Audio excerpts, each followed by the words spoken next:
Hello everyone, welcome back to my channel. চলে এলাম আর একটা মিনি ব্লগ নিয়ে। আশা করি তোমরা সবাই খুব ভালো আছো।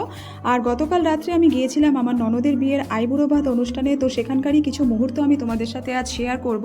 তো দেখো এখানে গেটটা কত সুন্দর করে সাজিয়েছে ফুল আর লাইট দিয়ে।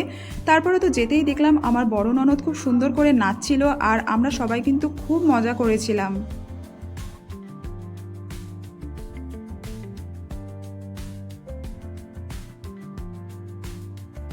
সবাই কিন্তু খুব সুন্দরভাবে সেজেছিল, সবাই সবুজ রঙের শাড়ি পরেছিল। আর এখানে দেখো এই ননদ বসে আছে, ওরই বিয়ে। তো যাই হোক, সন্ধ্যাবেলাটা কিন্তু নাচে গানে আনন্দে একদম ভরে উঠেছিল।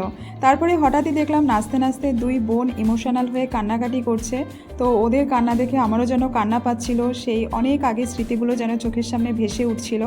তো যাই হোক, আমিও কিন্তু খুব এনজয় করেছিলাম। আর ওরা দুই বোন ছোটোবেলা থেকেই নাচ শিখতো, তাই নাচতে যেন ওরা খুব ভালো পারে।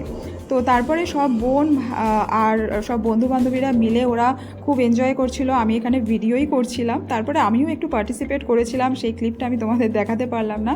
তো যাই হোক, সন্ধ্যাবেলাটা কিন্তু খুব ভালো এনজয় করেছিলাম। এখানে সবাই মিলে আমাকে ডাকছিল নাচার জন্যে।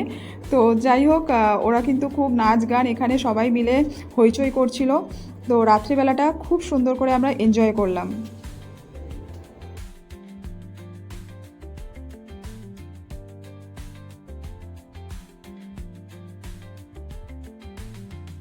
তারপরে নাচ গান কমপ্লিট করে বড় ননদ ছোটো ননদকে আলতা পরিয়ে দিচ্ছিল, সবাইকেই আলতা পরিয়ে দিয়েছিল। আর ও দুপুরবেলায় শাখা পরেছিল, তো সেই শাখাটাকে আরেকটু সাজিয়ে দিয়েছিল নেল পলিশ পরিয়ে। আর আমরা বাঙালিরা তো এটা করেই থাকি, শাখাটা ওর হাতে কিন্তু খুব ভালো মানিয়েছিল। তারপরে এইসব করতে করতে অনেকটা রাত হয়ে গিয়েছিল, খেতে ডাকছিল। তো আমরা চলে গেলাম খেতে। আর আজকের মেনুতে ছিল ভাত, ডাল, আলু ভাজা আর মাছের ঝোল, আর একটা সাথে তরকারিও ছিল। তো খাওয়া দাওয়া কমপ্লিট করে আমি বাড়ি ফিরে এলাম। তো তোমাদের ব্লগটা কেমন লাগলো আমাকে কিন্তু অবশ্যই কমেন্ট করে জানিও।